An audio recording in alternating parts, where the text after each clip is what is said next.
Hello everyone, welcome to my channel. I hope everyone is having a wonderful day.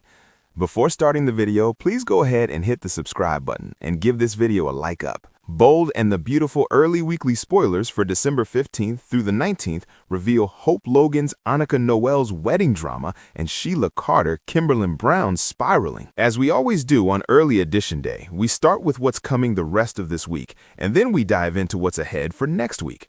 On Wednesday, December 10th, we've got Sheila Carter very upset and barging in on Taylor Hayes at her office. No appointment, not welcome there. Sheila wants to vent about Deacon Sharp finally telling her that she's not invited to Hope Logan and Liam Spencer's wedding. You could tell that Deacon didn't want to tell his wife that, but when Sheila started talking about picking out her dress, Deacon's like, oh crap, I've got to tell her. He knew he had to tell her, he just didn't want to, and who could blame him? Sheila is obviously outraged. She thinks based on the fact that she's Deacon's wife, she is entitled to go to that wedding. I've seen some debate on Soap's social media about this, with some people saying that her being Deacon's wife absolutely should get her a ticket to those nuptials, but I disagree. I think it's kind of presumptuous. Sheila did try and save Liam and Steffy Forrester from Luna Nozawa, but then she turned around and helped hide her when she came back from the dead. So any goodwill she earned is gone. Sheila has wreaked havoc in the lives of the Forresters for decades, and she's been trouble for the Spencers and the Logans. She has shot the mother of the bride. So no, I don't think she gets an automatic invite. She's venting, and Taylor Hayes tells Sheila do not go over there and crash that wedding. I think she might ignore Taylor's warning and do what she wants. Of course, if she does, Deacon will absolutely flip out. Taylor Hayes tells Sheila that if she crashes Hope and Liam's wedding, that would just be crazy. That word sets Sheila off, and she demands to know if Taylor thinks she's crazy. The good thing is, Sheila is consulting a professional, so if anybody can diagnose what's going on in Psycho Sheila's head, I think Taylor's a good choice. Liam and Hope's big wedding event kicks off and is going to last for 3 episodes, but they're not walking down the aisle until Thursday, so it's going to consume the whole rest of this week. Deacon is going to be there solo, obviously doing his father of the bride thing, while Sheila is over there pouting and raging, and Taylor just wants her to leave. Douglas Forrester Henry Joseph Samiri is home for Hope's wedding, and I'm very interested to see if Thomas Forrester brought him, and if we get a glimpse of Matthew Atkinson. We know that he is back in December, but we don't have confirmed air dates for Thomas yet.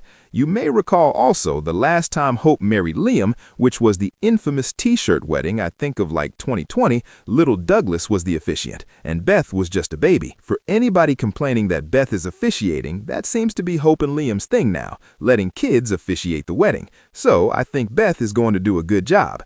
Annika Noel said in an interview that the Beth actress did a fantastic job, that she had pages and pages of dialogue and knew it all and was right on point.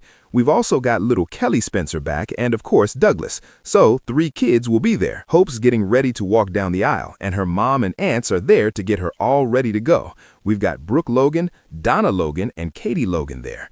Bill Spencer is on hand for the wedding, but it looks like both Ridge Forrester and Eric Forrester stayed back. Beth is going to welcome all the guests to the wedding of the year, and I do agree this is the wedding of the year on Bold and the Beautiful. The last wedding we had was Ridge and Brooke with the one witness as the stapler in the CEO office. Kelly's going to be there for her dad's wedding, and they've got onion rings on the menu for the reception, which is terribly cute. Also, what happens when an elementary schooler is planning your wedding? But it definitely sounds yummy. On Thursday, December 11th, we got Hope walking down the aisle. She is so excited to be marrying Liam again. I've been on the fence about this Lope wedding because of the way things were and the way that Liam has treated her for so long. You know, his divided heart, his waffling ways, all that. But I feel like they're at a point where he actually has changed. What's very interesting, I don't know if you saw this interview, but Scott Clifton said that Liam was supposed to be killed off. That fake cancer thing was not a fake cancer story to start with.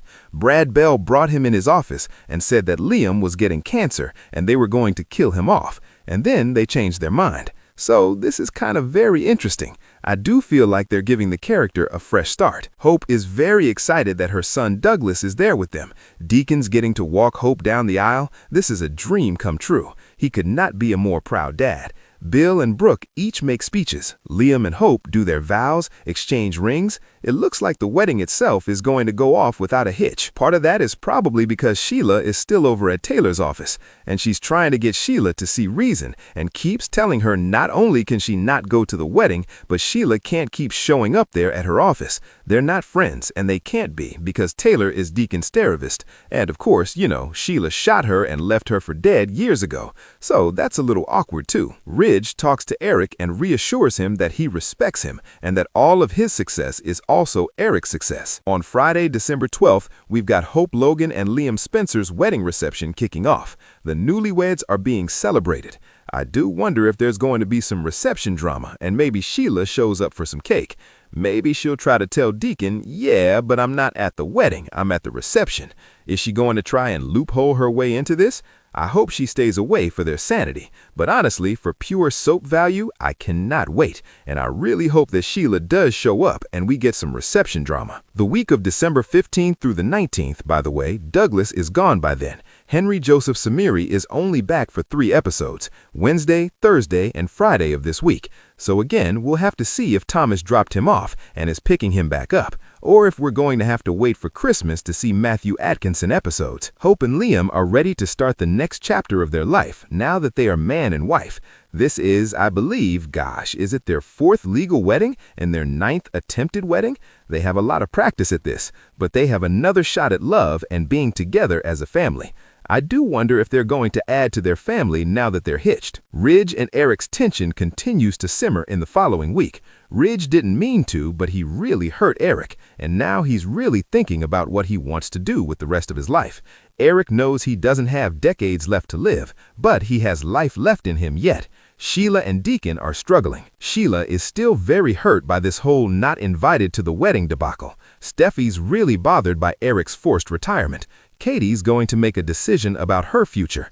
Taylor's going to counsel Deacon, who's going to show up at therapy to discuss how salty Sheila is over the wedding, and Eric is going to contemplate his future and whether he will accept retirement or not. By the way, back in August, Brad Bell did an interview teasing an upcoming plot that included a rival fashion house. That was back in the summer, and at the time, this Eric thing wasn't on anybody's radar. So the question was, is it going to be Marone or Spectra? And then that interview kind of fell off my mental back burner, but I went back and reread it today because I thought about it. So it seems like it's going to be Forrester versus Forrester, and I cannot wait.